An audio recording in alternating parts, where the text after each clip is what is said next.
Euh, Donc, nous allons commencer les 32. Bonjour à tous, merci d'être présents pour cette présentation du catalogue Psy Elsevier Masson. Est-ce que vous m'entendez tous bien? Parce que je me demande s'il n'y a pas un problème de son.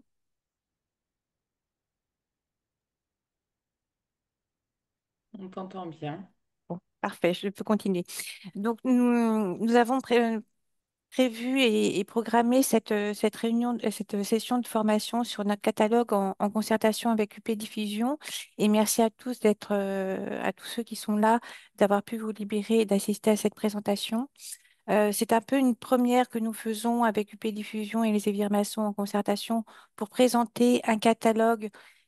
Aujourd'hui, c'est le catalogue Psy qui va vous être présenté parce que c'est un gros catalogue qui est très dense, très fourni, et nous avons pensé que c'était utile de vous expliquer un peu comment le catalogue était construit, comment il fonctionnait et comment il répondait aux besoins de vos clients et de notre cible. C'est donc une première. N'hésitez pas à la fin de cette présentation à nous faire des retours sur le format de la présentation, sur des choses qui auraient pu être améliorées, sur des informations que vous auriez peut-être souhaité avoir et qui ont manqué. Donc voilà, on est ouvert à toutes vos remarques et à tout ce qui peut être amélioré pour les prochaines fois. Avant de rentrer dans le vif du sujet, deux, trois informations un peu pratiques. Cette présentation est enregistrée comme ça, pour qu'elle puisse être réécoutée soit par vous si vous ne pouvez pas assister à toute la présentation ou à d'autres libraires qui n'auraient pas pu être présents. Le lien pourra être diffusé aussi à vos collègues.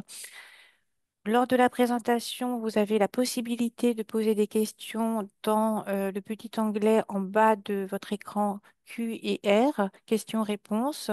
Nous y répondrons soit pendant la présentation, soit à la fin de la présentation, pendant un temps d'échange qui est prévu pour cela.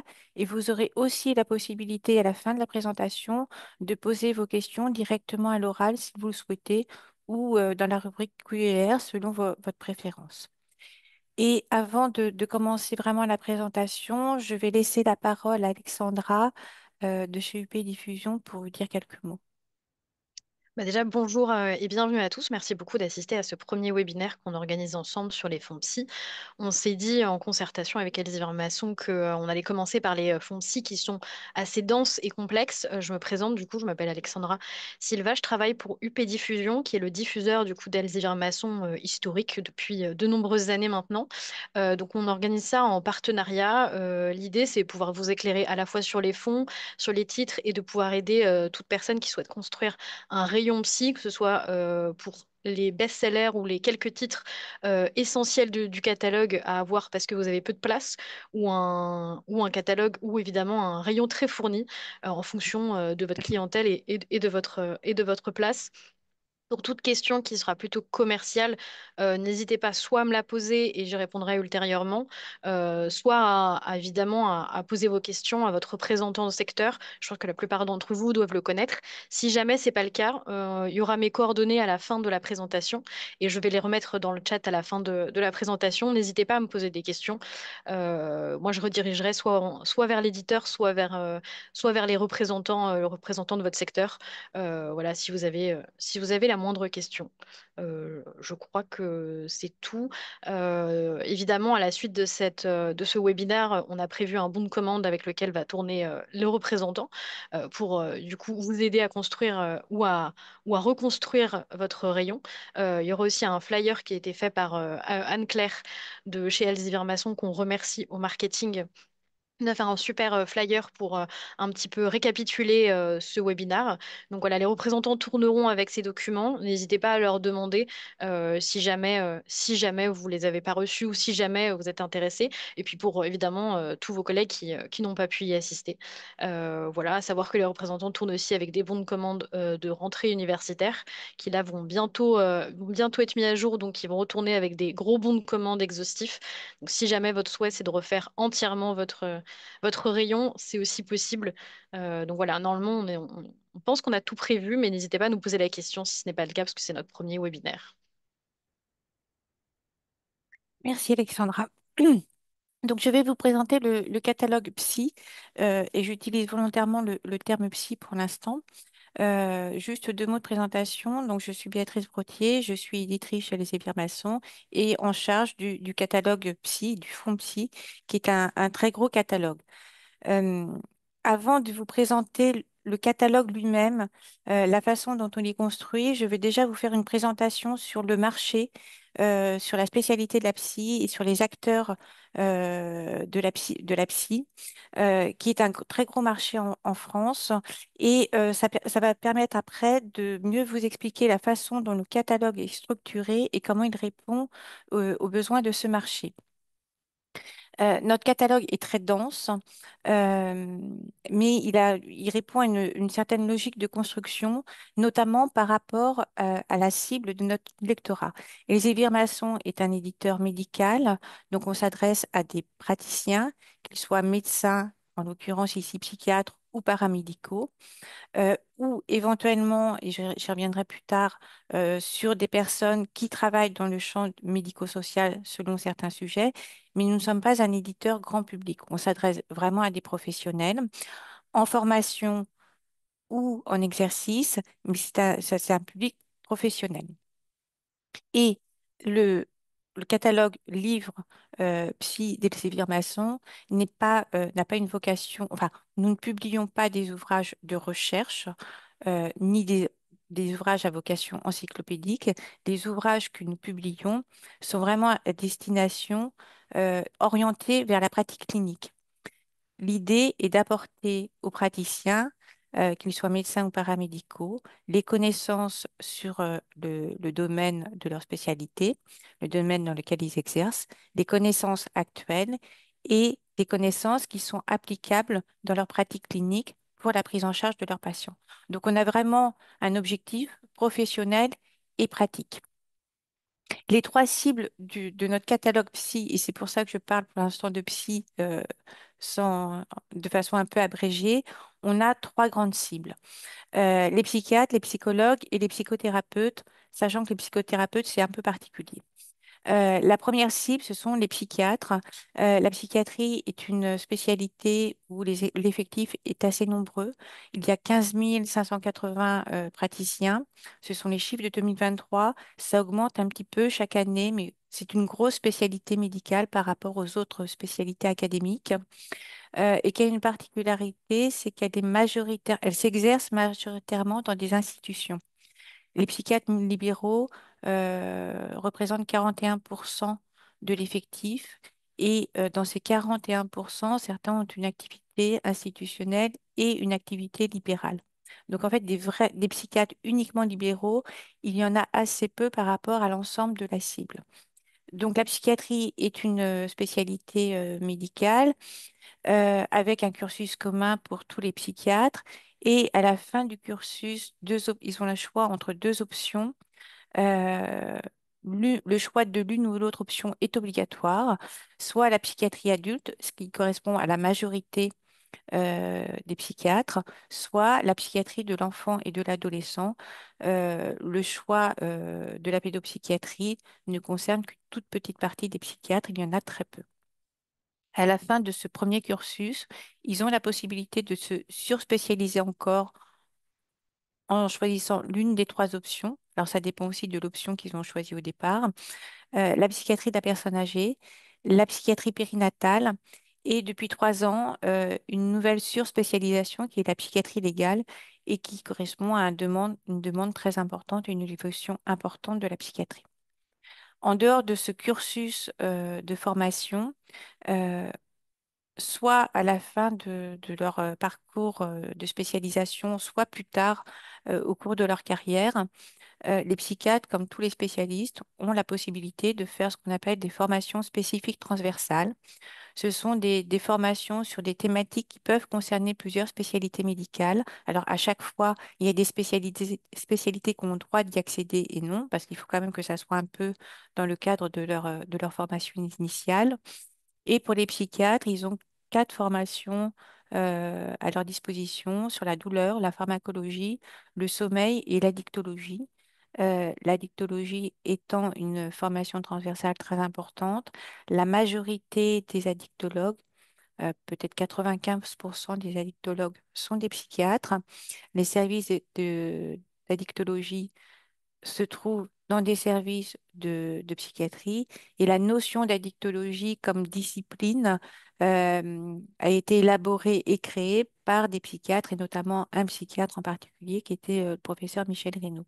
Donc l'addictologie est presque une surspécialisation de la psychiatrie à part entière. La deuxième cible importante, ce sont les psychologues cliniciens. Ils sont encore plus nombreux que les psychiatres, ils sont plus de 74 000.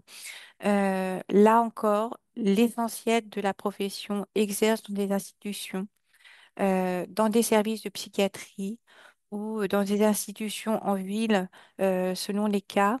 Il y a très peu d'activités purement libérales, il y en a 35%, ce qui est assez faible par rapport aux chiffres, au nombre absolu de psychologues actuellement.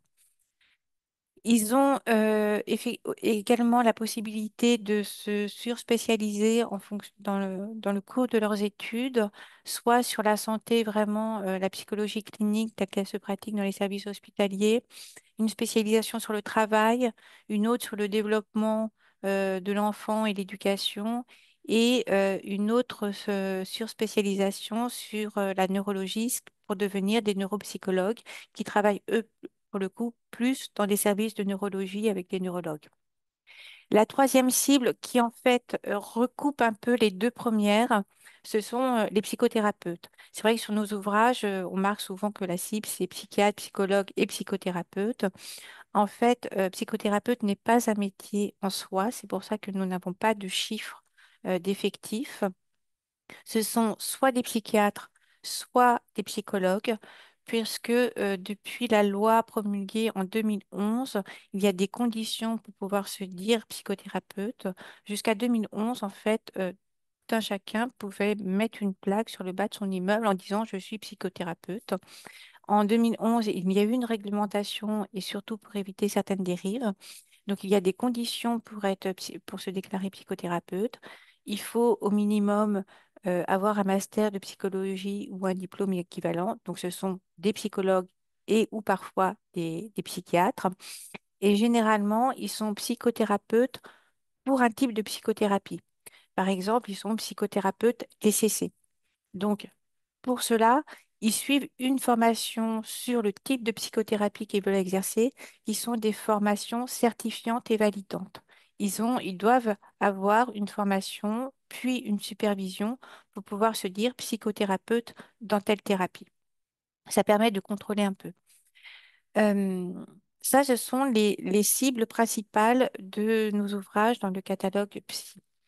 Nous avons, selon les titres, des cibles secondaires qui peuvent être, alors notamment les neurologues et les neuropsychologues, et notamment pour tout ce qui concerne les troubles du neurodéveloppement. On entend par troubles du neurodéveloppement not- principalement l'autisme, tous les troubles du spectre de l'autisme, les troubles 10, les déficiences intellectuelles.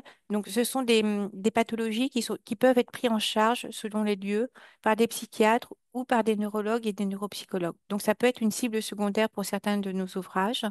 Pour d'autres également, on a en cible secondaire des paramédicaux. Vous verrez après qu'en fait, la psychiatrie s'exerce en équipe avec beaucoup d'intervenants et les paramédicaux sont très impliqués dans la prise en charge et certains ouvrages sont aussi à destination des paramédicaux. Ils sont aussi pensés pour eux et en fonction de leur action dans la prise en charge. Et puis, par exemple, pour des ouvrages de pédopsychiatrie, on sait que ça intéresse aussi les pédiatres. Donc, à chaque fois, selon le type d'ouvrage, on a la cible principale qui est toujours la même et des cibles secondaires qui varient en fonction des sujets. Autre chose importante à savoir sur la cible, les psychiatres et les psychologues encore plus n'ont pas des revenus très élevés par rapport à d'autres spécialités médicales. Il y a des spécialités médicales qui sont plus rémunératrices que d'autres. Euh, surtout en libéral, puisqu'à l'hôpital, il y a des barèmes en fonction du diplôme et du nombre d'années d'exercice. Mais en libéral, il y a par exemple, l'ophtalmologie est plus rémunératrice que la psychiatrie. La psychiatrie fait partie des spécialités à faible revenu par rapport aux autres, les psychologues encore plus. Euh, et donc, ça a un impact aussi sur leur modalité d'achat.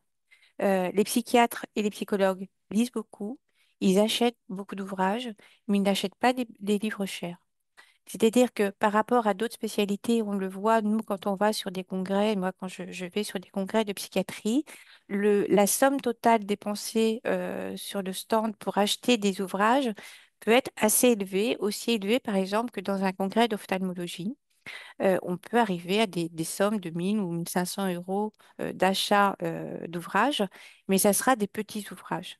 Et l'expérience a montré que si on propose des ouvrages trop chers, eh bien, ils n'achètent pas. Ils achèteront pour la même somme plusieurs petits ouvrages, mais pas un gros ouvrage. Donc ça tient à la fois aux revenus qu'ils ont et aussi à la diversité des besoins qu'ils peuvent avoir pour leur exercice.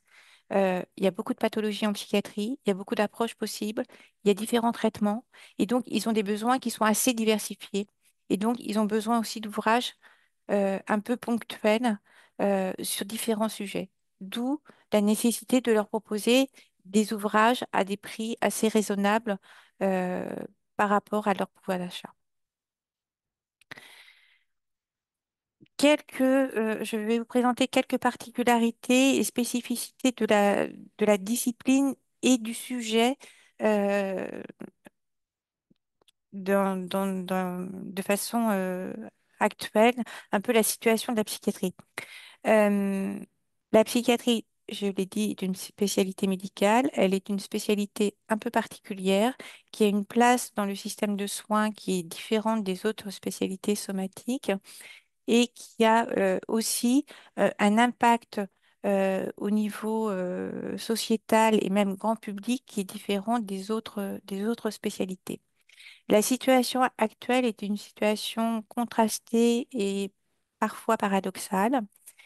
Euh, il y a une forte demande de soins en psychiatrie, une demande de soins qui est en augmentation régulière depuis plusieurs années et qui devrait continuer à augmenter dans les années futures et peut-être de plus en plus, avec par ailleurs euh, une insuffisance de moyens à la fois en termes de ressources humaines pour prendre en charge les patients et les demandes de soins, et aussi une insuffisance de moyens financiers. Donc la situation est un peu compliquée et un peu paradoxale, c'est qu'il y a une forte demande et, pour le dire en termes un peu économiques, l'offre n'arrive pas à suivre parce que il est difficile de prendre en charge toutes les demandes. Cette situation-là a plusieurs explications. D'une part, et c'est plutôt une bonne chose, une meilleure reconnaissance des pathologies psychiatriques. Pendant longtemps, les troubles psychiatriques ont été un peu tabous, cachés, vécus de façon un peu honteuse par les patients ou pas du tout reconnus. Donc, la demande n'était pas exprimée parce qu'il n'y avait peut-être pas la place d'exprimer la demande et c'était compliqué. Le regard porté sur les troubles psychiatriques et sur le mal-être psychique change progressivement, doucement. Il y a encore beaucoup de choses à faire, mais ça commence à changer. Donc, du coup, la demande de soins est plus importante.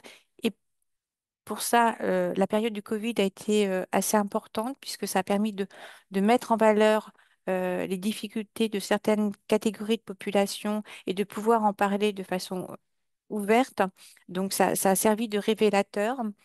Il y a aussi une meilleure connaissance des pathologies psychiatriques grâce à l'évolution de la recherche et des études, notamment tout ce qui est études du cerveau, du fonctionnement du cerveau, de la biologie du cerveau, ont permis d'expliquer certaines manifestations des pathologies ou d'expliquer en partie l'origine de certaines pathologies. C'est-à-dire que les maladies psychiatriques sont en train de devenir des maladies un peu comme les autres. Et donc, ça change l'appréhension des pathologies, ça change aussi la façon de les traiter et de prendre en charge les patients. Il y a le développement de la notion de santé mentale dont on parle beaucoup depuis quelques années et particulièrement cette année puisque c'est une année santé mentale qui a été décrétée par le gouvernement. Donc on en parle beaucoup dans les médias grand public. Donc ça donne quand même beaucoup de visibilité à cette problématique. La notion de santé mentale inclut les pathologies psychiatriques telles qu'on les connaît, évidemment, mais c'est beaucoup plus large que simplement la prise en charge des pathologies psychiatriques. Ça comprend aussi tous les problèmes de comportement, de mal-être, de difficultés que tout un chacun peut rencontrer au cours de sa vie, qui ne sont pas forcément des pathologies chroniques en tant que telles, des pathologies lourdes. Et ça fait aussi écho à la notion de santé telle que la promeut l'OMS depuis des années, qui est au départ développée pour la santé physique, qui consiste à dire que la santé, c'est pas simplement l'absence de maladie, mais c'est aussi un état de bien-être et de fonctionnement optimal. La notion de santé mentale va dans cette direction pour la vie psychique des patients et des personnes. C'est-à-dire que la santé mentale, c'est pas simplement ne pas avoir un trouble, mais c'est aussi ne pas connaître de difficultés ou en tout cas d'être capable de gérer les difficultés sans que ça ait un impact délétère sur la personne. Donc tout ça crée quand même un climat favorable à la prise en charge, aux demandes de prise en charge, et s'ajoute également l'aspect particulier des troubles psychiques et des pathologies psychiatriques qui ont un impact important dans la société, soit par les comportements peuvent résulter des pathologies ou des difficultés. Ça peut être des comportements violents, ça peut être un taux de suicide en augmentation, ça peut être des comportements qui apparaissent notamment chez des jeunes qui n'existaient pas avant, de repli, de refus scolaire. Il y a aussi la médiatisation dans un certain nombre de cas et peut-être pas toujours de façon très prudente euh, de passage à l'acte chez des patients psychiatriques qui sont très exposés médiatiquement avec de l'incompréhension. Donc il y a tout un tas de circonstances qui fait que la psychiatrie est souvent sollicitée pour répondre à des questionnements sociétaux, pour répondre à des difficultés qui surviennent. On leur demande d'apporter une réponse qui n'est pas forcément la réponse, c'est pas forcément le rôle de la psychiatrie, mais en tout cas, elle est très souvent sollicitée et du coup montrée. euh, et donc, enfin, voilà, ça crée un contexte quand même assez important euh, sur la santé mentale et la psychiatrie. Face à tout ce contexte, du coup, les moyens de prise en charge sont actuellement insuffisants. Euh, l'offre de soins n'est pas en adéquation, c'est-à-dire que les demandes croissent, mais l'offre et les capacités de prise en charge n'augmentent pas à la même proportion et à la même vitesse. Il y a des manques cruels de psychiatres dans certains hôpitaux. On dit en général que il y a à peu près 30% de postes de psychiatres qui ne sont pas pourvus dans les institutions, donc ce qui est énorme. Ça veut dire que pratiquement un tiers des postes sont vacants. La situation est encore pire en pédopsychiatrie, ce qui fait que beaucoup d'enfants et d'adolescents sont suivis et pris en charge par des psychiatres adultes qui n'ont peut-être pas la bonne formation pour les prendre en charge. Ça a aussi des implications sur ce que nous, on peut proposer comme type d'ouvrage. Autre spécificité de la psychiatrie, c'est l'organisation de l'offre de soins par rapport aux autres disciplines. La psychiatrie en France est organisée de façon très particulière par ce qu'on appelle la sectorisation, ce qui existe depuis les années 60 et qui répond à l'objectif de proposer une prise en charge psychiatrique pour tous les patients à proximité de leur domicile. L'idée initiale était de pouvoir soigner les patients le plus près possible de leur lieu de vie, voire sur leur lieu de vie, pour que le soin soit le plus efficace possible et pour que le patient n'ait pas à aller vers la médecine, vers la psychiatrie, mais que la psychiatrie vienne vers le patient, sachant que dans les années 60 particulièrement, et ça l'est encore un peu, le recours à une consultation psychiatrique, le fait d'aller dans un hôpital psychiatrique peut être un frein pour certains patients parce que c'est encore un peu stigmatisant. Donc la sectorisation avait cette volonté d'aller vers les patients et le territoire français est découpé dans un quadrillage assez fin en différents secteurs qui dépendent d'institutions soit publiques, soit d'institutions privées, mais qui ont une vocation de service public pour que tout le territoire soit couvert par un hôpital, par des CMP, qui sont les centres médico-psychologiques qui, eux, sont vraiment implantés dans les villes, ils ne sont pas dans des hôpitaux. Et donc, tout le territoire est maillé par cette sectorisation. Donc, la prise en charge, d'où l'importance de la prise en charge institutionnelle et le nombre important de psychiatres et de psychologues qui travaillent dans des institutions et non dans le domaine libéral. La psychiatrie donc peut s'exercer dans les CHU, dans des hôpitaux publics dédiés à la psychiatrie qui ne font que de la psychiatrie, dans des hôpitaux privés à service public, j'en ai parlé, et aussi dans des cliniques privées qui appartiennent à des groupes de cliniques privées et qui assurent notamment des hospitalisations au long cours pour certaines pathologies chroniques. Je- Et le troisième lieu de prise en charge institutionnelle, ce sont donc les centres médico-psychologiques qui dispensent des consultations et un suivi pour la prise en charge. Donc, il y a plusieurs modes de prise en charge des patients en psychiatrie. L'hospitalisation complète, comme pour toute spécialité médicale, ça représente quand même un nombre de lits assez important. Il y a l'hospitalisation partielle avec la particularité, c'est que l'hospitalisation partielle, en principe, dans les services de soins somatiques, c'est plutôt des hospitalisations de jour pour des diagnostics, des évaluations, des traitements. En psychiatrie, l'hospitalisation partielle peut être une hospitalisation de nuit pour permettre de stabiliser des patients, d'assurer leur suivi, tout en leur laissant la possibilité d'exercer d'autres activités dans la journée. Donc, c'est des accueils de nuit, c'est quelque chose qui est très particulier à la psychiatrie. Et puis, la prise en charge ambulatoire de simplement consultation, comme pour toute spécialité.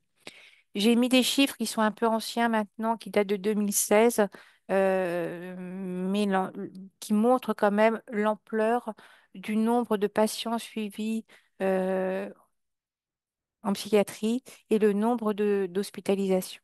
Les chiffres datent de 2016, mais ils sont augmentés depuis. Euh, j'ai mis aussi une courte présentation sur le besoin des professionnels. Donc, de façon classique, les besoins des professionnels, c'est la compréhension de la psychologie normale et pathologique. Il faut connaître le fonctionnement normal pour pouvoir déceler à quel moment ça devient pathologique, un peu comme dans toutes les spécialités. La connaissance des pathologies, l'évaluation et le diagnostic, qui ont des spécificités en psychiatrie, et la prise en charge avec les différents types de prise en charge médicamenteuse, physique, psychothérapeutique et médico-sociale. Dans cet ensemble de besoins des professionnels, nos ouvrages répondent souvent à l'un ou l'autre besoin, pardon, et en fonction de la profession de la cible, ils ne sont pas concernés par tous les besoins.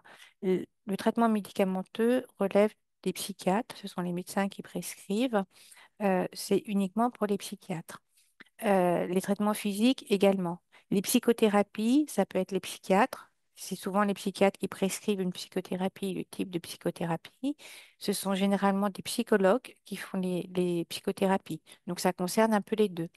La prise en charge médico-sociale, par exemple, ça concerne le psychiatre parce qu'il coordonne la prise en charge, souvent un psychologue qui intervient et qui suit le patient au quotidien de façon plus rapprochée que le psychiatre, et puis ça concerne tous les intervenants du secteur social, les éducateurs spécialisés, les aides-soignants qui participent à la prise en charge dans un travail d'équipe.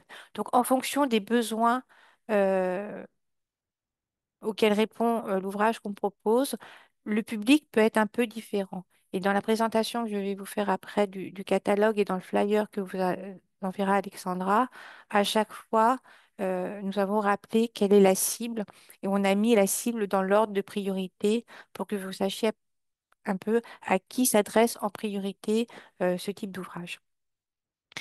Quelques mots enfin sur les gros sujets actuels en psychiatrie. La psychiatrie légale, j'en ai parlé, c'est une grosse demande de la part des lecteurs et des professionnels. Il y a beaucoup d'enjeux légaux actuellement, que ce soit pour les expertises judiciaires, pour lesquelles les psychiatres sont souvent requis. Et l'expertise judiciaire est quelque chose de délicat à faire, qui les engage, donc c'est compliqué. Il y a toute la question des soins sous contrainte, des soins ordonnés, la question des comportements violents, des questions éthiques. Est-ce qu'on peut soigner? Comment faire quand un patient ne veut pas se soigner? Comment faire? Qu'est-ce que le psychiatre a le droit de faire? Qu'est-ce qu'il doit mettre en place?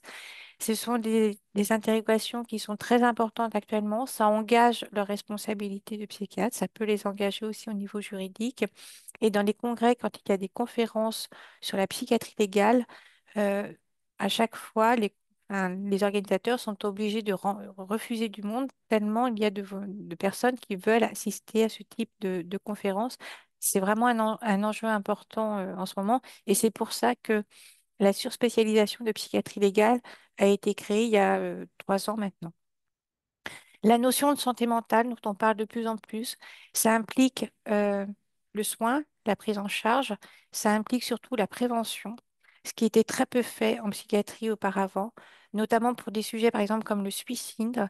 Il y a beaucoup de programmes de prévention qui sont mis en place. Ça suppose aussi des programmes qui sont mis en place pour les proches des patients, ce qui ne se faisait pas non plus avant. Donc, ce sont des nouveaux sujets à aborder et sur lesquels les lecteurs ont besoin d'avoir des informations et ont besoin de se former. La psychiatrie biologique, on en parle, enfin, c'est, on en parle depuis des années parce que en fait, c'est apparu avec le développement des recherches sur le cerveau, sur la biologie du cerveau et le développement de l'IRM fonctionnel du cerveau qui a permis de comprendre comment le cerveau fonctionnait, comment les médicaments fonctionnaient, les psychotropes fonctionnaient sur le cerveau et quelles étaient les zones du cerveau qui pouvaient être impliquées dans certaines pathologies psychiatriques. Alors, la psychiatrie biologique ne dit pas que tout se joue enfin, dans la biologie du cerveau. C'est pas telle zone du cerveau qui déclenche telle maladie, c'est pas ça. Mais ça permet de comprendre comment ça fonctionne et comment on peut arriver à traiter certaines pathologies en ciblant par les médicaments ou par les traitements physiques certains circuits neuronaux pour avoir un traitement plus efficace avec moins d'effets secondaires, mais toujours en complément d'autres types de prise en charge. Euh, les médicaments, à la suite de ce progrès des connaissances sur le fonctionnement du cerveau, ont beaucoup évolué depuis plusieurs décennies, notamment avant, schématiquement, il y avait plusieurs classes de médicaments. Il y avait les antidépresseurs pour la dépression, les antipsychotiques pour les psychoses, etc. On s'est aperçu au fil des années qu'un antidépresseur pouvait aussi être actif sur une psychose, que les traitements qui sont des traitements long cours, qui sont des traitements lourds, avaient besoin d'être réévalués régulièrement puisqu'il y a des phénomènes d'accoutumance. Donc, il faut réévaluer les traitements, parfois les changer, modifier la molécule, associer différentes molécules, baisser le traitement quand ça va mieux.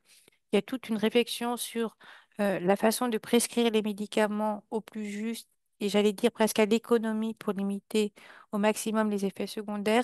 Et c'est un gros sujet sur lequel les psychiatres sont très demandeurs parce que c'est une part importante de leur activité et c'est une partie qui est compliquée parce qu'il y a beaucoup d'enjeux quand même.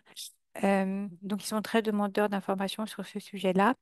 Et puis, il y a de nouveaux traitements qui sont en cours de développement. Certains sont déjà pratiqués, mais ça reste des traitements de seconde ligne. C'est pas ce qu'on met en place en premier. Ce qu'on appelle les traitements physiques. Alors, l'ECT, c'est l'électroconvulsivothérapie. C'est ce qu'on appelait il y a très longtemps les électrochocs. Mais c'est une version, j'allais dire, moderne des électrochocs. Ça n'a plus rien à voir. Ça n'a pas les mêmes conséquences. La neuromodulation et la neurostimulation font partie aussi de ce type de traitement qui sont en cours de développement et qui sont déjà actifs pour certaines pathologies résistantes. Et puis des recherches aussi sur l'immunothérapie, puisque les recherches et les études actuelles montrent une participation du système immunitaire dans certaines pathologies. Donc, ce sont un peu les grands thèmes d'évolution de la discipline actuellement. Quelques rappels, je vais être un peu plus rapide. Alors, j'ai noté ici le groupe, enfin, les grandes pathologies psychiatriques ou les groupes de pathologies psychiatriques. euh, ce qui ne suppose pas que la psychiatrie se limite à la prise en charge de ces pathologies, mais c'est les grands types de maladies. Ça correspond vraiment au noyau dur de la psychiatrie, sachant que la psychiatrie prend en charge aussi des pathologies, des troubles qui ne sont pas forcément répertoriés dans cette liste ou qui ne correspondent pas à un diagnostic exclusif, mais qui peuvent survenir ponctuellement. La psychiatrie les prend aussi en charge, mais voilà, c'est la liste des grandes pathologies psychiatriques. C'est la liste qu'on retrouve. Enfin, ce sont les catégories diagnostiques qu'on retrouve dans les classifications actuelles. Euh, j'ai remis les principaux traitements qui sont proposés en psychiatrie, donc je ne vais pas les redétailler, simplement pour souligner que un traitement n'est pas exclusif d'un autre. C'est la particularité de la psychiatrie. Généralement, la prise en charge est multiple, c'est-à-dire qu'il y a une prescription médicamenteuse souvent au début du traitement, parfois à vie, selon le type de pathologie et la sévérité de la pathologie. Mais le traitement médicamenteux ne suffit pas. Il y a généralement un accompagnement psychothérapeutique qui est mis en place en complément du médicament et qui permet des fois de modifier le traitement médicamenteux. Dans certains cas, quand il y a des résistances, des traitements physiques, donc la prise en charge est globale. Il n'y a pas, c'est pas l'un ou l'autre, c'est pas un traitement et puis c'est fini après. Le traitement se fait sur le long cours, il est régulièrement réévalué euh, et il peut être modifié en fonction des circonstances de chaque patient. Et enfin, quelques dates qui sont un peu des repères. Le premier psychotrope date de 1950. Ça a été une révolution dans le monde de la psychiatrie. Donc même si il y a des débats des fois sur le bien fondé des prescriptions médicamenteuses et de certaines prescriptions médicamenteuses, le premier psychotrope qui était la chlorpromazine qui existe toujours a été une révolution dans la prise en charge des patients en psychiatrie. Mars 1960, donc c'est la création du secteur en psychiatrie, j'en ai parlé. 1969, qui est une date importante pour la discipline, puisqu'en fait, c'est la création de la psychiatrie comme spécialité médicale à part entière. Jusqu'à 1969, la psychiatrie faisait partie de la neurologie. Il n'y avait pas de psychiatre, c'était des neurologues, et c'était inscrit vraiment dans la neurologie. Et en 1969, les deux spécialités ont été scindées. Dans certains pays, par exemple aux États-Unis, la psychiatrie fait encore partie de la neurologie. Quand on ouvre un traité de neurologie, il y a une partie consacrée à la psychiatrie, ce qui nous surprend un peu en France. Mais c'est encore comme ça dans un certain nombre de pays. En France, la psychiatrie a pris son indépendance par rapport à la neurologie. Au départ, avec un peu d'opposition entre les deux disciplines, une opposition qui a perduré assez longtemps. Les choses sont en train de changer et des rapprochements se font maintenant entre psychiatrie et neurologie et du travail en commun se fait aussi entre les spécialistes des deux disciplines, notamment sur certaines pathologies comme les troubles du neurodéveloppement qui peuvent être pris en charge dans l'une ou l'autre spécialité. Et en juin 1990, il y a eu la loi sur le droit des patients qui reconnaît le droit des patients à être informés, à participer à leur traitement. Et c'est très important en psychiatrie où les patients sont très impliqués dans dans leur traitement et dans leur prise en charge. Et il faut qu'ils soient impliqués. Ce n'est pas comme d'autres pathologies où vous prenez un traitement médicamenteux et ça suffit. En psychiatrie, non. Donc, l'implication des patients doit être importante et c'est important de garder de garder le patient au centre de la prise en charge, de tenir compte de ses besoins et de ses demandes. Et ça englobe aussi les proches du patient qui ont un rôle actif dans la prise en charge. Donc, je vais maintenant vous présenter le catalogue en lui-même. Alors, sur chaque slide, je présente une sélection d'ouvrages. Je ne peux évidemment pas vous montrer tous les ouvrages du catalogue parce que ce serait beaucoup trop long et trop fastidieux pour vous. L'idée est de vous présenter la façon dont le catalogue est structuré et la façon dont il répond aux besoins, aux différents besoins de notre lectorat. Je l'ai dit au début, notre lectorat est un lectorat de professionnels, donc qui ont besoin de d'outils, de formation et de connaissances pour la prise en charge des patients. La prise en charge allant de le diagnostic de la pathologie jusqu'à à la fin de la prise en charge, l'accompagnement de la prise en charge. L'idée n'est pas de publier des ouvrages qui fassent le point sur la recherche ou les développements futurs. L'idée est de mettre à leur disposition les connaissances actuelles et leurs applications pour la prise en charge dans leur pratique clinique quotidienne. C'est les connaissances, la pratique et comment faire en pratique. Donc, c'est à la fois la transmission de connaissances et la transmission de savoir-faire, à la fois pour des jeunes psychiatres, mais aussi pour des psychiatres, ce qu'on appelle les psychiatres généralistes. Dans les hôpitaux universitaires, les CHU, les psychiatres sont spécialisés sur un type de pathologie, sur un type d'approche, donc ils connaissent très bien. Dans des hôpitaux, dans des centres hospitaliers de villes, de petites villes ou de villes moyennes, dans des hôpitaux privés qui ne sont pas universitaires, dans les CMP, et plus encore pour les psychiatres libéraux, ils n'ont pas cette surspécialisation sur un type de pathologie. Ils sont moins entourés, ils ont moins de ressources, moins de collègues autour d'eux, donc ils ont besoin de connaissances et de formations sur un grand nombre de pathologies, un grand nombre de problématiques et sur l'ensemble de la prise en charge.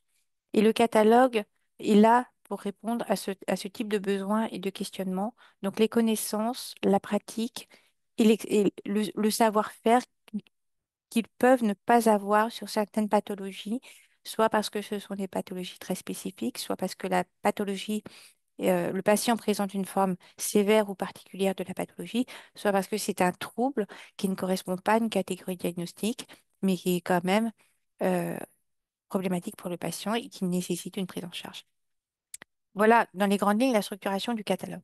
Donc, dans le détail, nous avons différents types d'ouvrages qui ont des positionnements différents et qui répondent à des besoins différents ou qui répondent différemment à des besoins. Première catégorie d'ouvrages, ce sont les ouvrages fondamentaux de la discipline. Alors, au centre, le DSM, que je pense que vous connaissez, la classification du DSM, c'est la classification américaine développée par l'American Psychiatric Association, qui a catégorisé un certain nombre de pathologies en créant des groupes de pathologies et en développant des critères diagnostiques pour ces pathologies. Euh, cette classification est régulièrement mise à jour. Nous en sommes actuellement à la cinquième édition révisée, qui est en vente depuis 2023. C'est une classification qui a fait beaucoup débat quand elle a commencé à apparaître, jusqu'au à peu près au DSM-4, qui fait beaucoup moins débat depuis le DSM-5. Dans toutes les spécialités médicales, il y a des critères diagnostiques pour définir les pathologies. Ce qui ne veut pas dire que un patient qui ne répond pas à tous les critères ne peut pas être diagnostiqué avec cette pathologie-là. La seule chose, c'est que ça donne au médecin une forme d'étalonnage de la pathologie et surtout, ça permet aux différents psychiatres ou psychologues d'avoir un langage commun. Quand on dit tel patient a une maladie bipolaire selon les critères de classification du DSM, tout le monde sait de quoi il s'agit. Parce que la psychiatrie associée de particulier et de délicat, c'est qu'il n'y a pas de critères biologiques ou radiologiques pour définir la pathologie. Le diagnostic est fait à partir de symptômes, de sévérité de symptômes, et la part de subjectivité à la fois du patient et du psychiatre est importante. Le principe de la classification, c'est de réduire cette subjectivité et de faire en sorte euh, de mieux définir une pathologie pour éviter les erreurs de diagnostic qui peuvent être quand même un peu délétères pour ce type de maladie et pour assurer une homogénéité de diagnostic à l'ensemble des patients. Donc, le DSM-5 TR, c'est le gros manuel. Pratiquement tous les psychiatres travaillent avec le DSM-5. Le mini DSM-5, c'est la reprise du manuel, mais en ne conservant que les critères diagnostiques sans les paragraphes explicatifs et interprétatifs qui sont contenus dans le manuel. Les cas cliniques et les diagnostics différentiels sont des ouvrages qui sont bâtis à partir de la classification. Les cas cliniques, c'est la présentation d'un cas clinique par diagnostic. C'est très important pour les jeunes psychiatres, pour les internes en psychiatrie. Ça les aide dans leur formation et pour les habituer à mener un raisonnement diagnostique. Le diagnostic différentiel, là, concerne vraiment tous les psychiatres. Euh, le diagnostic différentiel est une étape obligée pour arriver au diagnostic positif en psychiatrie. En l'absence d'examen complémentaire qui permet d'affirmer un diagnostic positif d'emblée, la démarche suppose de faire la distinction entre les différents diagnostics possibles et d'éliminer au fur et à mesure de l'examen clinique, de l'examen du patient, les diagnostics différentiels qui ne correspondent pas à la situation du patient. Donc c'est quelque chose de très important et ce sont des ouvrages qui se vendent très bien, qui sont demandés, notamment diagnostics différentiels. Parmi les fondamentaux de notre catalogue, il y a évidemment le manuel de psychiatrie qui a été créé par Julien Daniel Guelfi et Frédéric Rouillon. Nous en sommes actuellement à la quatrième édition sur le marché. C'est l'état de la psychiatrie actuelle, toute la psychiatrie, c'est-à-dire à la fois le mécanisme des pathologies, euh, le diagnostic, la prise en charge, les différentes prises en charge, l'organisation du système de soins, l'état des connaissances actuelles. Donc, c'est toute la psychiatrie en un seul manuel, mais qui fait quand même une page. La cible, c'est notamment les jeunes psychiatres en formation ou qui viennent de faire finir leur formation, mais c'est aussi les psychiatres libéraux ou les psychiatres qui ne travaillent pas dans des CHU et qui ont besoin d'une mise à niveau de leurs connaissances et d'avoir un manuel qui regroupe l'ensemble de la spécialité. Et c'est aussi les psychologues et les étudiants en psychologie qui effectivement ne font pas de prescriptions médicamenteuses, mais qui ont besoin quand même de connaissances plus médicales sur les pathologies psychiques. Et puis sur la droite, le manuel de psychiatrie de Henri Hay, alors qui peut paraître un peu surprenant, mais ça reste un ouvrage fondamental du catalogue. L'ouvrage est très ancien. La première édition date de 1960, mais c'est un ouvrage qui est toujours prescrit par les professeurs de psychiatrie à leurs étudiants, parce que l'ouvrage développe assez peu la prise en charge, et c'est plutôt bien puisque la prise en charge évolue. En revanche, la caractéristique de cet ouvrage, c'est de décrire les maladies. C'est en fait un ouvrage de sémiologie. Et en fait, la sémiologie a très peu changé. Il n'y a pas d'ouvrage équivalent qui décrive à ce point la sémiologie qui décrive très bien. D'où la prescription qui est encore faite de cet ouvrage par un certain nombre de professeurs d'université à leurs étudiants. Donc c'est pour ça que je l'ai laissé dans les ouvrages fondamentaux du catalogue. Autre ouvrage, ce qu'on appelle les monographies, qui sont des ouvrages de référence aussi, mais ciblés sur une pathologie ou un groupe de pathologies. Euh, sur la droite, vous avez quelques exemples d'une série qui a été publiée il y a quelques années, qu'on appelait le Guide du clinicien, qui était sur différentes pathologies. Donc, je vous montre là l'autisme, les troubles psychotiques, le TDAH. Ce sont des ouvrages format 17-24 avec une rédaction assez académique et c'était souvent des traductions. Depuis quelques années, nous avons lancé une autre série de monographies qu'on appelle les monographies en psychiatrie. Vous avez quelques exemples sur la gauche, pardon. Ce sont les trois ouvrages qui sont déjà parus. L'objectif de ces monographies, c'est sur une pathologie, présenter l'état des connaissances actuelles et l'état de la pratique actuelle, c'est-à-dire toutes les connaissances que le psychiatre doit avoir sur cette pathologie pour la compréhension, le diagnostic et la prise en charge. et l'accompagnement du patient. Donc, c'est les connaissances et la pratique. Ce sont des ouvrages assez conséquents et assez volumineux. Généralement, c'est en principe 500 pages selon les sujets. Ce sont des ouvrages qui sont rédigés mais qui inclut aussi des aspects beaucoup plus pratiques. C'est pas simplement un mini traité sur une pathologie. C'est pas la vocation de cette collection. Sa vocation, c'est vraiment d'être utile. Donc, il y a des chapitres très rédigés pour expliquer les mécanismes parce qu'on a besoin de place pour expliquer. Mais il y a aussi des choses beaucoup plus pratiques qui peuvent être utilisées immédiatement par le psychiatre. Par exemple, dans les conduites suicidaires qui viennent de paraître au mois de septembre, il y a des fiches pratiques qui peuvent être reprises par le psychiatre, de choses à faire, à ne pas faire. Il y a la présentation très précise du programme d'intervention, le renvoi vers les sites Internet, les ressources sur lesquelles peut s'appuyer le psychiatre, donc des choses, des éléments vraiment utiles, des outils. Pour l'ouvrage sur les addictions, qui est coordonné par le professeur Michel Dejoyeux, on traite de toutes les addictions, mais il y a aussi des chapitres qui développent les effets secondaires des addictions sur la santé somatique. C'est-à-dire que les addictions, en fonction du type de produit euh, à l'origine de l'addiction, les conséquences sur la santé physique du patient ne sont pas les mêmes. Entre le tabac et l'alcool, ce pas les mêmes effets secondaires somatiques. Le psychiatre doit le savoir et doit coordonner la prise en charge et éventuellement mettre en place une prise en charge avec un médecin somaticien selon les cas.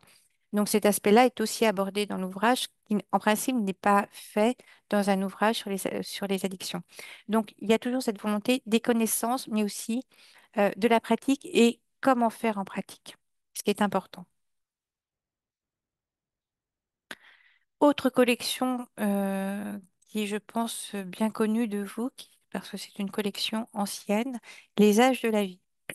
Alors, les âges de la vie, pour le coup, abordent assez peu la prise en charge. Son objet, c'est d'expliquer sur un sujet spécifique à un âge ou sur une thématique qui s'exprime à tous les âges de la vie, mais de façon différente, le passage du normal aux pathologies. Donc, il y a une explication de la psychologie normale sur un sujet, par exemple, enfance et psychopathologie, la psychologie normale de l'enfant et la psychopathologie, c'est-à-dire à quel moment tel comportement va devenir problématique et peut entraîner un trouble. Euh, c'est une collection qui est enfin, très lue et donc achetée par les psychologues, qu'ils soient étudiants ou cliniciens, également par les étudiants en psychiatrie. Ce sont des ouvrages fondamentaux quand les jeunes psychiatres font leurs études. Ils lisent ces ouvrages-là, en tout cas certains d'entre eux, enfin certains titres. Et ils peuvent aussi être achetés par d'autres spécialités, notamment pour les deux ouvrages phares de la collection qui sont Enfance et psychopathologie et Adolescence et psychopathologie, qui sont les deux best-sellers de la collection et qui sont les deux ouvrages qui ont lancé la collection. Ils sont aussi beaucoup lus par les pédiatres. Ces deux titres-là, on en est à la 11e et 10e édition, donc c'est vraiment des ouvrages classiques que tout psy, et là, psy au sens large, aura lu, consulté et souvent acheté au cours de sa carrière. D'autres ouvrages sont importants dans cette collection, comme les deux volumes sur l'attachement, qui sont des ouvrages importants. On en est à la 5e édition. C'est des ouvrages très connus. Et puis, il y a une série d'autres ouvrages, j'en ai mis que deux exemples ici, sur des thématiques plus précises. Donc, il y a eu il y a très longtemps un ouvrage de psychiatrie légale et criminologie clinique. Il y a des ouvrages sur le travail, sur la scolarité. Il y a un titre aussi, il y a eu un titre sur le sujet âgé, donc sur des sujets qui sont liés à un âge de la vie ou qui s'expriment différemment selon l'âge.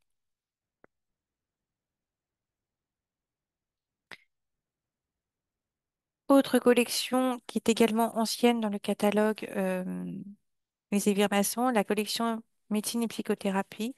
Donc, comme la collection Les âges de la vie, c'est une collection qu'on appelle en format poche, donc plus petit qu'une monographie, avec une pagination plus restreinte et qui traite soit d'un aspect d'une pathologie, soit d'une technique de prise en charge. Elle n'a pas, les ouvrages de cette collection n'ont pas vocation à être complets sur une pathologie, mais se centrent sur un sujet beaucoup plus circonscrit et beaucoup plus pointu. Certains des titres concernent des types de prise en charge et notamment des prises en charge psychothérapeutiques. Le plus connu d'entre eux étant l'ouvrage de Jean Cotreau sur les psychothérapies cognitives et comportementales. Actuellement en vente, c'est la septième édition. En fait, c'est l'ouvrage et l'auteur qui ont contribué à implanter les psychothérapies, les TCC en France au tout début. Donc, c'est un ouvrage référent, euh, un peu fondateur et qui continue à très bien fonctionner, à très bien se vendre. Ça fait partie des ouvrages phares de la collection. Et puis, il y a sur la partie droite de la slide, j'en ai mis quelques exemples, des titres qui sont plus spécifiquement dédiés à des aspects de pathologie. Donc, il y a de la sémiologie pédopsychiatrique, il y a le développement affectif et cognitif de l'enfant. Et puis, j'aurais pu vous mettre aussi des exemples sur l'autisme.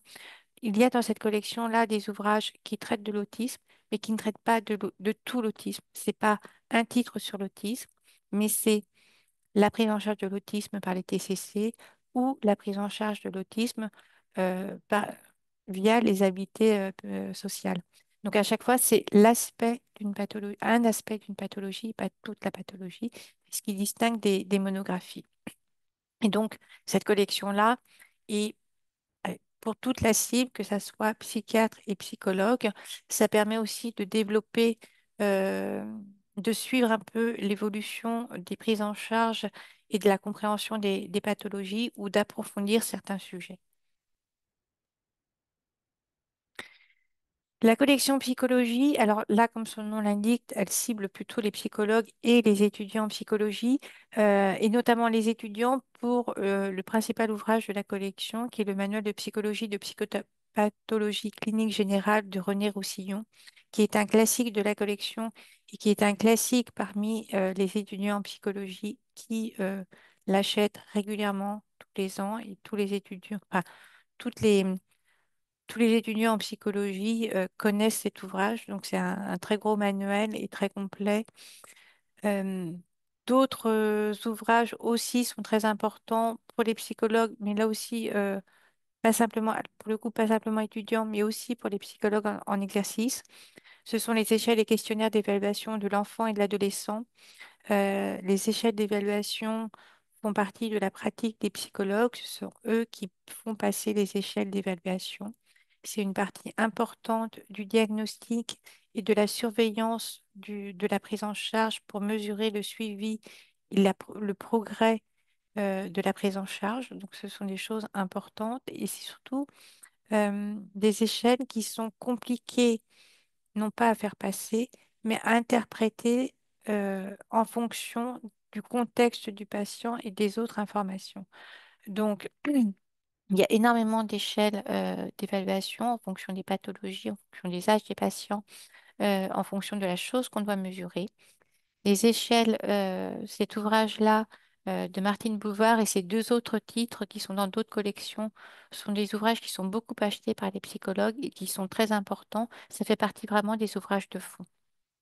Et puis, il y a d'autres titres sur des types de prise en charge psychologique, et notamment des prises en charge à médiation. Alors, la médiation par l'écriture et la médiation par l'art. J'ai mis deux ouvrages sur la slide. Ce sont des médiations qui sont importantes et donc on recommence à parler beaucoup, notamment pour la prise en charge des psychotraumatismes. La prise en charge, l'écriture thérapeutique est très importante dans la prise en charge des psychotraumatismes. J'ai perdu. Voilà. Dernière collection de notre catalogue, pratique en psychothérapie. Et on pourrait presque dire c'est les psychothérapies en pratique. C'est également une collection en format poche avec une pagination relativement modérée, souvent aux alentours de 300 ou 350 pages euh, selon les sujets, qui est développé selon deux axes. Un axe qui est vraiment sur les psychothérapies. le type de psychothérapie pour expliquer comment ça fonctionne, quels sont les fondements théoriques de la psychothérapie et comment elle se pratique. Et le deuxième axe qui est l'application d'une psychothérapie en fonction d'un trouble psychiatrique. Par exemple, les troubles de la personnalité ou le TDAH. Donc, ce sont les deux axes de cette collection, mais le point commun est l'abord très pratique et très accessible du sujet qui est développé. Les ouvrages sont structurés, que ce soit pour les thérapies ou pour les pathologies, un peu de la même façon, c'est qu'il y a toujours un rappel au début, soit sur la thérapie, soit sur la pathologie, pour donner un peu les bases fondamentales sur le sujet pour notamment les psychologues ou les psychothérapeutes qui n'auraient pas tout le bagage ou qui découvriraient un peu le sujet ou pour faire des rappels, pour dire voilà ce qu'on sait sur le sujet actuellement. Et après, et ça correspond généralement aux deux tiers de l'ouvrage, euh, le développement vraiment de la thérapie en tant que telle ou en fonction de la pathologie, avec l'explication du déroulement de la thérapie, comment elle doit être mise en place, les différentes séances, avec des exemples de séances, des exemples d'enchaînement, euh, des conseils, des choses à retenir, ce qu'il ne faut pas faire, l'explication avec des vignettes cliniques sur voilà, comment on doit interpréter telle situation, comment faire face à telle difficulté. Ce sont vraiment des manuels extrêmement pratiques pour les psychothérapeutes, pour les aider à mettre en place une psychothérapie avec leurs patients, pour trouver des idées ou des astuces quand ils sont en échec, quand il y a des difficultés, parce que les psychothérapies, il y a souvent des échecs, il y a un échec, il faut recommencer, il faut modifier. C'est compliqué. Donc, ils ont vraiment des outils pratiques et à chaque fois, dans cette collection-là, il y a un site compagnon en ligne sur lequel les lecteurs peuvent aller chercher des outils dont ils peuvent se servir directement dans leur pratique quotidienne. Donc, c'est une collection très, très pratique.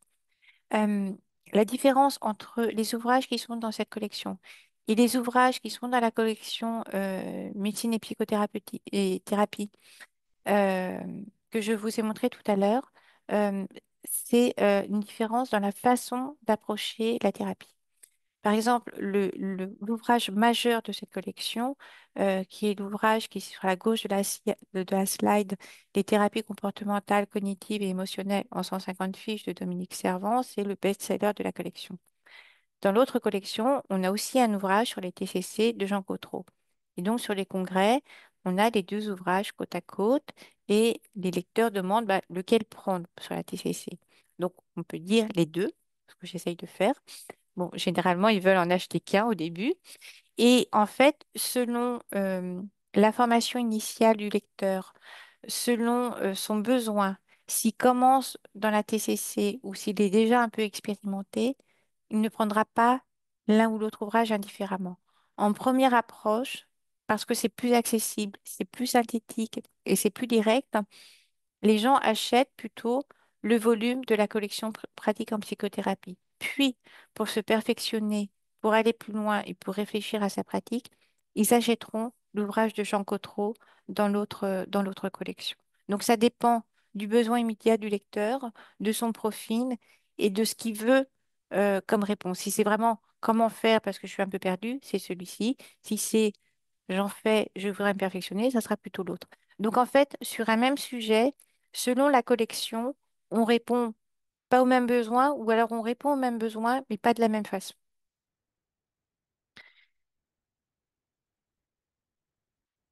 Après vous avoir présenté les collections, j'ai fait quelques slides pour vous montrer des regroupements un peu thématiques d'ouvrages de notre catalogue qui appartiennent ou pas à des collections ou qui peuvent être hors collection, puisqu'on en a quelques-uns.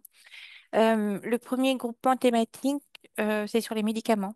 Je vous ai dit que c'était une très grosse problématique en psychiatrie.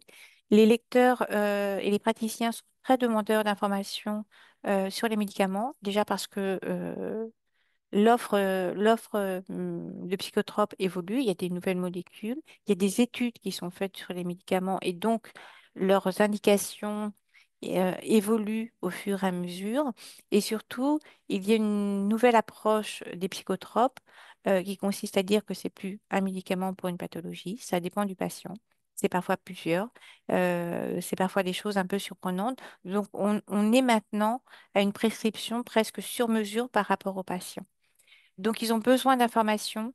à la fois sur les connaissances qui se développent sur la façon dont les médicaments agissent, qui permet d'affiner leur prescription après, et sur des recommandations de bonnes pratiques. Les traitements psychiatriques, c'est des traitements lourds, ce sont des traitements chroniques, parfois à vie, avec des effets secondaires qui ont commencé à apparaître il y a 10-20 ans, parce que bah, les psychotropes, c'est pas si ancien que ça.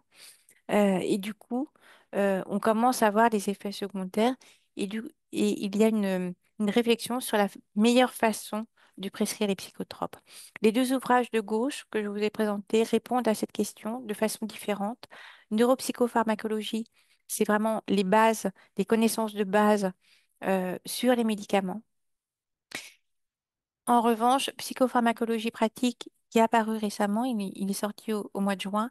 C'est un ouvrage récent. C'est un ouvrage de Stephen Stahl que tous les psychiatres connaissent, que tous les psychiatres apprécient, qui est un auteur anglais, mais qui vit aux États-Unis actuellement, qui présente la psychopharmacologie et qui explique la façon dont les médicaments fonctionnent, agissent et comment il faut les prescrire en fonction du contexte, de façon extrêmement claire, accessible, avec un style un peu humoristique des fois, extrêmement efficace auprès notamment des jeunes, mais même des moins jeunes, parce qu'il arrive à rendre très clair des choses qui sont compliquées. Donc, ce sont enfin, ces ouvrages sont extrêmement appréciés des psychiatres et ce sont des ouvrages extrêmement sérieux quand même. Les deux autres ouvrages ont un positionnement différent. Prescrire les psychotropes de Bruno Millet, qui est un ouvrage connu, qui était dans la collection des abrégés de médecine, vise plutôt les jeunes psychiatres. Il est aussi intéressant pour les médecins généralistes qui sont en France des gros prescripteurs de psychotropes, trop, diront certains. Mais donc, ce sont des ouvrages qui peuvent être intéressants aussi pour des médecins généralistes, qui est pour le coup une cible secondaire pour cet ouvrage-là, mais une cible secondaire importante en fonction du nombre de médecins. Et puis, je vous ai parlé des effets secondaires des traitements qui sont lourds. Et il y a aussi une tendance de la recherche et de la spécialité à s'interroger sur le bien fondé de certaines prescriptions médicamenteuses et sur la nécessité de réévaluer régulièrement le besoin des traitements, voire de les arrêter ou au moins de les alléger. C'est ce à quoi répond le quatrième ouvrage que je vous présente sur cette slide, qui est une méthodologie pour les psychiatres pour évaluer les patients et les aider à réduire ou arrêter leur traitement, sachant que les psychotropes créent de l'accoutumance et donc de la dépendance, et donc on ne peut pas arrêter un traitement du jour au lendemain. Autre thématique importante, c'est la prise en charge médico-sociale. Donc, je vous ai parlé des traitements médicamenteux, psychothérapeutiques et physiques. La notion de prise en charge médico-sociale renvoie euh, à la notion de réhabilitation psychosociale et de rétablissement, qui sont des notions qui ont émergé ces dernières années. C'est-à-dire que la plupart des troubles psychiques sont des troubles chroniques et l'idée, c'est pas simplement de les prendre en charge de façon médicale, c'est d'aider les patients à récupérer ou à pouvoir trouver une place et une vie les plus normales possibles dans la vie, dans la société normale, de ne pas être simplement des patients pris en charge, mais de vivre avec leur maladie, qui doit être considérée comme une pathologie comme les autres.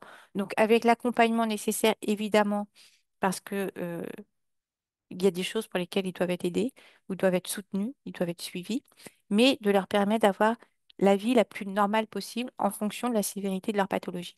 Donc, c'est la notion de rétablissement qui s'appuie sur les traitements psychiatriques, effectivement, mais c'est aussi sur les compétences et les ressources des patients et sur les compétences et les ressources des proches du patient. Et c'est là où la notion d'aidant est extrêmement importante, puisque les proches ont un rôle actif, ils font partie prenante de la prise en charge.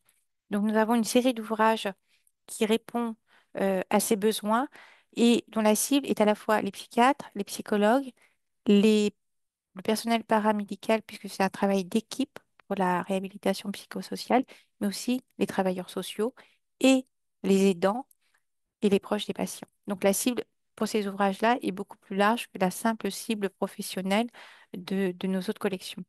Euh, j'ai mis quelques exemples d'ouvrages. Les deux plus connus, c'est le traité de réhabilitation psychosociale de Nicolas Franck, qui a été un peu pionnier sur sur ce sujet-là. Donc, c'est la présentation de la réhabilitation psychosociale et de tous les programmes qui peuvent être mis en place avec les patients en fonction de leur pathologie.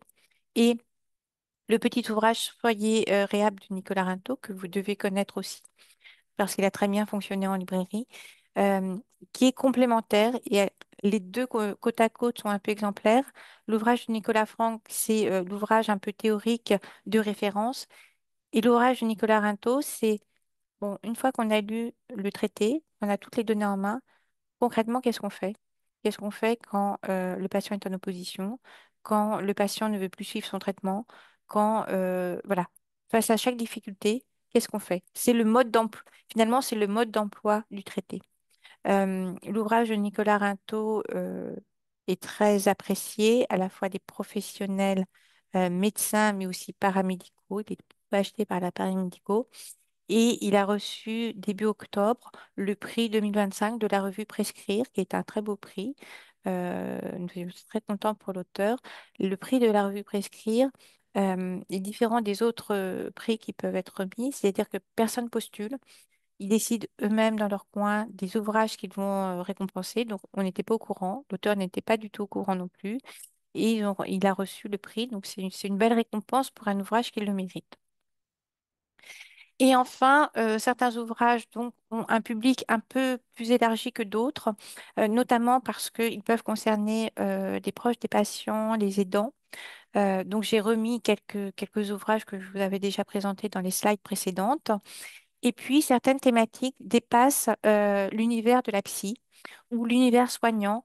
Et c'est notamment toutes les questions autour du travail et des pathologies liées au travail, euh, que ce soit la pathologie du patient qui impacte la façon de travailler ou que ce soit le travail qui impacte la vie psychique du patient. Ça peut être dans les deux sens. Et donc, je vous ai aussi montré quelques exemples d'ouvrages. Donc, il y a un certain nombre d'ouvrages comme ça euh, qui peuvent avoir une cible un peu plus large que notre cible classique de professionnels médecins ou paramédicaux.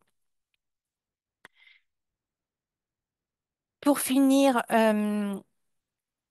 les psys, au sens large, donc, ont accès à différents types de ressources pour se former, pour mettre à jour leurs connaissances et pour trouver des réponses à leurs besoins spécifiques. Donc, il y a les livres, dont je vous ai présenté notre catalogue. Il y a d'autres éditeurs également qui ont une offre d'ouvrages en psychiatrie. Je les ai listés ici. John Libet qui a des ouvrages, alors, en plus petit format, généralement sur des sujets un peu plus pointus. Lavoisier qui avait un catalogue psychiatrie. Alors, le catalogue psychiatrie de Lavoisier était hérité du catalogue psychiatrie de Flammarion Médecine Sciences. Et maintenant, le catalogue Lavoisier a été repris par John Libet, puisque John Libet a repris l'activité de Lavoisier. Mais du coup, il y a encore des livres avec le logo Lavoisier sur le marché. Ça, c'est pour la psychiatrie. Du côté de la psychologie, de la psychothérapie, il y a l'offre est plus conséquente, notamment chez Duno, qui a beaucoup de collections de psychologie. Alors pour les étudiants, mais vraiment pour le cursus universitaire, mais pour ce qui nous intéresse, des collections pour les professionnels. Debuck également. Alors, Debuck a plutôt des ouvrages pour les étudiants, mais a aussi quelques collections pour pour les psychologues professionnels en exercice. Et puis Erez qui fait à la fois de la psychologie ou de la psychiatrie, mais plutôt des ouvrages de réflexion qui a un positionnement un peu moins médical. C'est plutôt des petits ouvrages qui sont psychiatrie, mais aussi un peu sciences humaines. Ils sont un peu sur les deux créneaux. Donc c'est un peu complémentaire. À côté des ouvrages, il y a un certain nombre de revues de psychiatrie et de psychologie. Il y en a beaucoup en France. Il y en a un certain nombre chez les Masson. Il y en a chez Johnny Blay, ils ont une revue d'information psychiatrique. Il y en a aussi chez des éditeurs indépendants.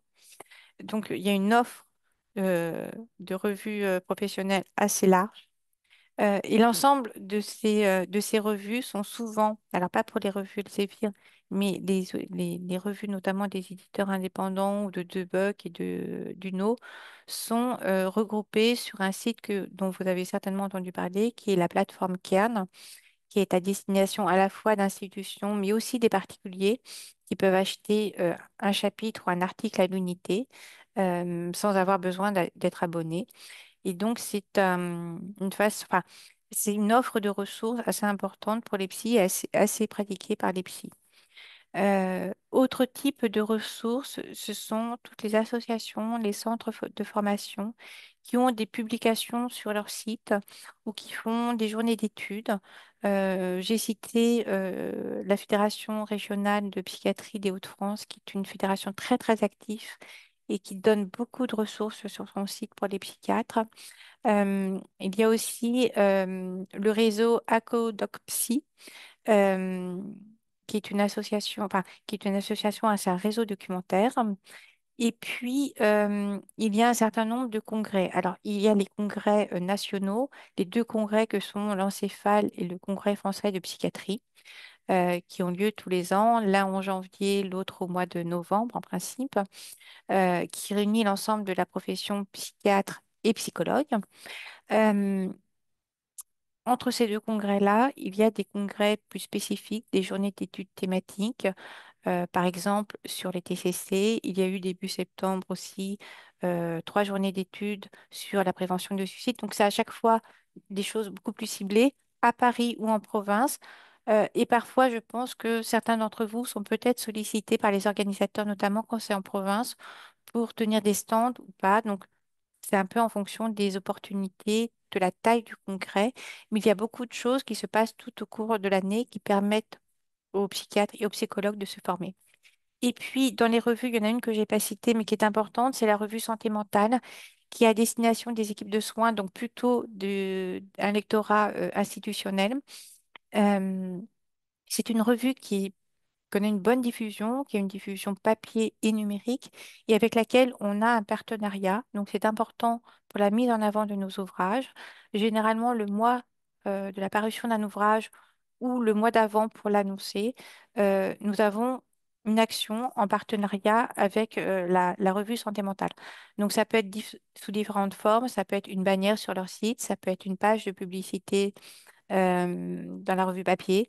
Ça peut être pour les ouvrages importants, notamment les monographies, l'interview de l'auteur sur une page pour expliquer pourquoi cet ouvrage, ce qu'il apporte et l'orientation de l'ouvrage.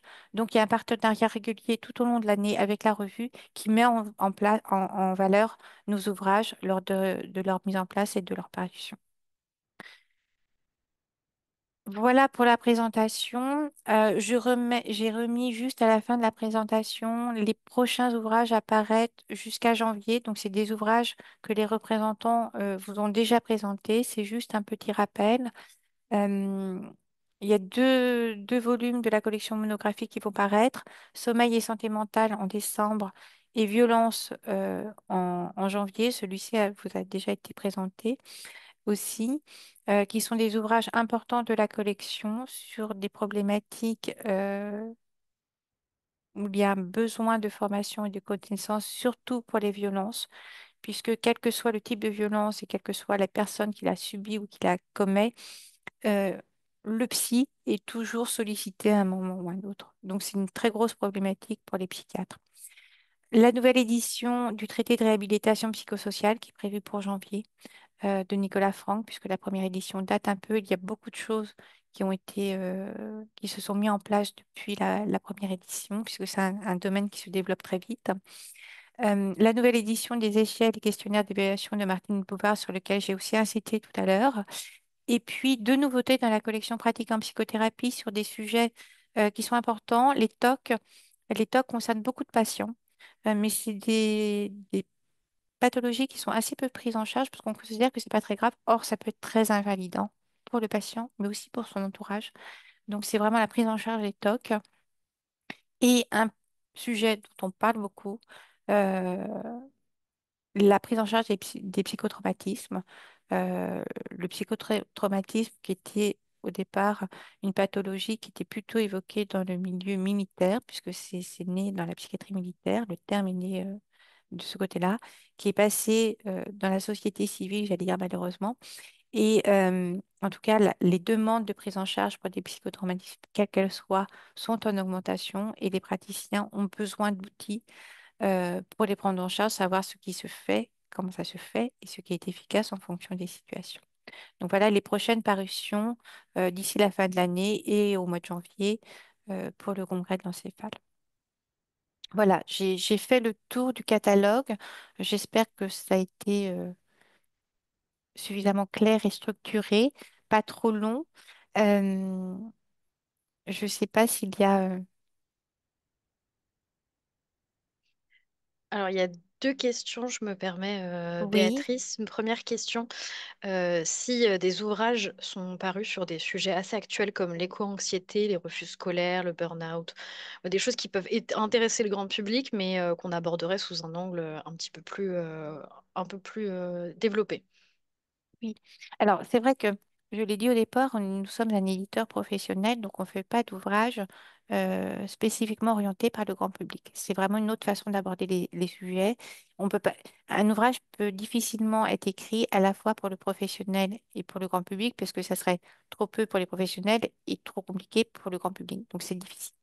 Il n'empêche que on sait, et c'est la slide un peu que je vous ai présentée sur le public élargi, on sait que certains de nos ouvrages sont achetés aussi par ce qu'on peut appeler du grand public, c'est-à-dire des non professionnels, mais qui ont un intérêt très particulier sur un sujet parce que ça les concerne ou ça concerne un de leurs proches. Donc, dans ce sens-là, on peut considérer que ce sont des ouvrages un peu grand public. Sur les thématiques qui ont été évoquées dans la question, les thématiques sont souvent évoquées dans d'autres ouvrages. Par exemple, l'éco-anxiété, on en parle dans l'ouvrage de Daniel Marcelli sur enfance et psychopathologie, on parle de l'éco-anxiété. Dans des ouvrages sur les troubles anxieux, on parlera de l'éco-anxiété parce que c'est un type d'anxiété. Il n'y a, pour l'instant, à notre catalogue, on n'a pas d'ouvrage spécifique sur l'éco-anxiété parce que c'est une problématique qui émerge depuis quelques années, mais qui désigne encore des choses très, très différentes. Donc, il n'y a pas encore de, pas forcément de consensus, mais de choses établies sur que serait un diagnostic d'éco-anxiété et comment le prendre en charge parce que ça fait appel à un contexte beaucoup plus large sur lequel les psychiatres et psychologues n'ont pas prise. En revanche, effectivement, dans les prochaines années, il faudra peut-être se reposer la question différemment et voir ce que traduit l'éco-anxiété. Est-ce que ça traduit d'autres problématiques psychiques derrière? Et il faudra peut-être envisager à ce moment-là un ouvrage sur l'éco-anxiété. Le burn-out, en revanche, c'est traité dans les ouvrages sur le travail que je vous ai montré.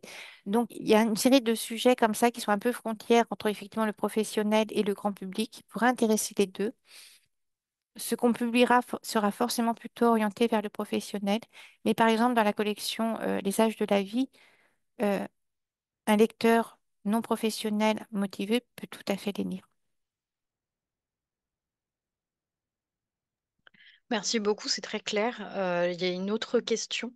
Alors, quels sont les titres intéressants pour les étudiants en psychologie qui, tu l'as rappelé, est un lectorat important, autant les psychologues que les étudiants du coup qui se forment à la psychologie et du coup qui ne sont pas encore qui ne sont pas encore en activité. Alors, oui, il y a un certain nombre d'ouvrages qui les intéressent. Donc, la collection psychologie en premier lieu. Parce qu'elle concerne les étudiants et les professionnels, mais aussi les étudiants. L'ouvrage de Roussillon, c'est vraiment euh, un ouvrage utile et, je vais dire, indispensable presque pour les étudiants en psychologie. La collection Les âges de la vie est une collection qui cible les étudiants en psychologie aussi, puisque ça explique le normal et le pathologique. Donc, ça rentre très clairement dans le cursus universitaire des étudiants en psychologie. Le manuel de psychiatrie de Guelphi est aussi intéressant pour les étudiants en psychologie qui veulent faire de la clinique après, parce qu'ils ont quand même besoin d'un certain nombre de connaissances sur les pathologies psychiatriques. La série deux, trois ouvrages de Martine Bouvard sur les échelles et questionnaires d'évaluation, parce que ça fera partie de leur pratique quand ils seront finis leurs études, ils seront amenés à faire des évaluations. Donc pour eux, c'est important. Et puis, le mini DSM parce que de même que pour le manuel de psychiatrie, enfin, c'est utile parce qu'ils ont besoin d'informations sur les pathologies psychiatriques. Le mini DSM, ils ont les critères diagnostiques. Donc, ce n'est pas eux qui posent le diagnostic, mais ça leur permet de voir ce qu'il y a derrière un diagnostic de telle pathologie. Euh, c'est moins volumineux, c'est moins intimidant. Il faut bien dire que c'est un peu moins cher que le manuel. Donc, les étudiants en psychologie achètent de façon assez massive le mini DSM. Donc, il y a un certain nombre d'ouvrages, oui, qui intéressent spécifiquement les étudiants en psychologie. Merci beaucoup. Je pense que c'est assez clair. Je ne sais pas s'il y a d'autres questions. N'hésitez pas, soit à les poser soit dans le chat, soit dans le Q&R. Voilà, Béatrice y répondra. Si jamais il y a des questions qui viennent plus tard, n'hésitez pas à nous envoyer un mail. Voilà, Alors, voilà, Béatrice. Non, non, on fait apparaître du coup mon adresse mail. voilà.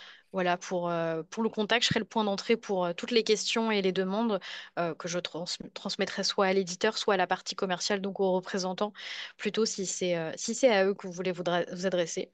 J'espère que du coup, vous avez apprécié cette formation. Je mets quand même mon adresse mail dans le chat si besoin, mais voilà, elle s'affiche sous vos yeux. Je te laisse conclure, Béatrice, si tu as autre Voilà. chose. Donc, effectivement, n'hésitez pas si vous avez d'autres questions, même éditoriales, après cette présentation. Merci beaucoup de votre présence. Et puis, n'hésitez pas à nous faire des retours sur le format même de la présentation. S'il y a des choses qui doivent être améliorées, n'hésitez pas à nous le faire savoir pour les prochaines présentations sur d'autres catalogues. Ce sera très, très précieux. Merci beaucoup à tous et bonne journée. Merci beaucoup à tous et bonne journée.